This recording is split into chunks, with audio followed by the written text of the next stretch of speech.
My dear students, myself Jayanti Mesurya, and today let's go ahead with one more activity, activity number 4.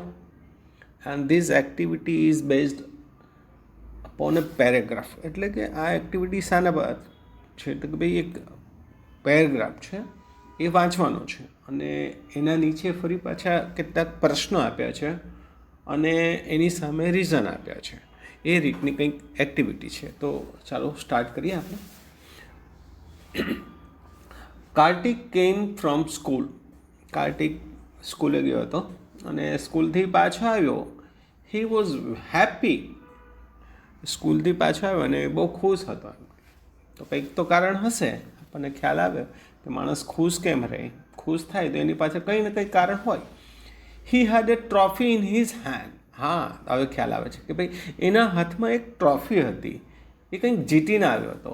He got it from school. અને એ trophy જેને છે ને તો એ સ્કૂલમાંથી મળી હતી. એટલે કે એ કંઈક સ્પર્ધામાં જીતીને આવ્યો હતો. There was a science fair at school. હવે સ્કૂલમાં કંઈક એક વિજ્ઞાન મેળો હતો અમને.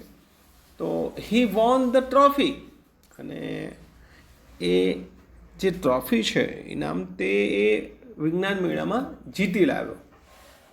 એ જીત્યો. He was the best speaker at the district level elocution competition based on science theme.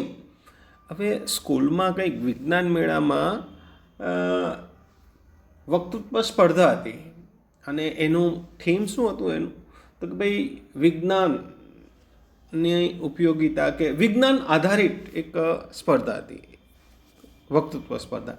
તો એમાંથી એ એકદમ શ્રેષ્ઠ સ્પીકર તરીકે, એક વક્તા તરીકે એને એ ઇનામ ડિસ્ટ્રિક્ટ લેવલ પરની એ સ્પર્ધા હતી પાછી.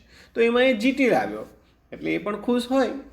હી સોડ his trophy to his parents. હવે ટ્રોફી જીતી લાવ્યો એટલે એ ટ્રોફી જે છે તે એણે એના મા બાપને બતાવી.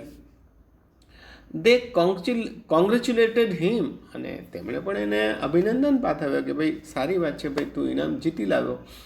His grandfather was proud of him because Kartik got first prize. હવે મમ્મી પપ્પા તો ખુશ હોય કારણ કે એ ઇનામ જીત્યો, પણ સાથે સાથે એના દાદા પણ બહુ ખુશ હતા. કેમ? કારણ કે કાર્તિકે એટલે કે છોકરાનો છોકરો એનો, તો એણે પણ પેલી જે સ્પર્ધા છે ને એમાં પહેલું ઇનામ મેળવ્યું હતું. એટલા માટે એના દાદા પણ બહુ ખુશ હતા. Kartik sister was happy. હવે એની બેન પણ ખુશ હતી.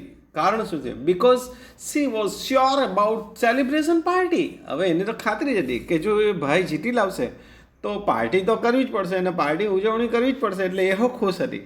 ટૂંકમાં all the members of the family of Kartik were very happy. કાર્તિકના કુટુંબના બધા જ સભ્યો બહુ જ ખુશ હતા. કેમ? તો કે એ ટ્રોફી જીતી લાવ્યો હતો. So here is the paragraph about the trophy winning event elocution competition. બરાબર. હવે જે વક્તૃત્વ સ્પર્ધામાં જે ઇનામ જીતી લાવ્યો તેના આધારિત એક બીજો ચાર્ટ છે. જુઓ. Now read and understand the table. એ ટેબલ આપ્યું છે. એ ટેબલમાં આપણને કેટલાક પ્રશ્નો આપ્યા છે. એક બાજુ એક્શન્સ છે જેમાં લખ્યું છે જો ટાઇટલ, અને બીજામાં છે રીઝન્સ. ઇટ મીન્સ આપણે એક્શન એટલે જે કાર્ય કર્યું છે એની પાછળનું કારણ શું તે એની સામેના બાજુ આપ્યું છે. અને એ કારણો કયા કયા છે તો આપણે એ એક્શન વાંચીએ કે કાર્તિક વોઝ હેપી. દાખલા તરીકે એવું એક એક્શન એણે કર્યું તો એનું કારણ શું હોઈ શકે તો એ આપણે એ રીઝનમાંથી શોધવાનું છે. So my dear friends, it seems to me that this is very very easy task and it seems or I think that everything you should not get ready made but try. તમારે પણ એવો પ્રયત્ન કરવો જોઈએ. બધું જ તૈયાર ભાણે બધું મળી જાય એ બહુ યોગ્ય નથી લાગતું મને.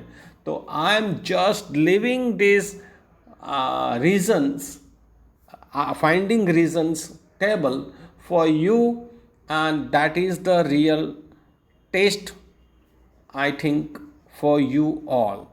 So, dear friends, please try to do it and solve it yourself.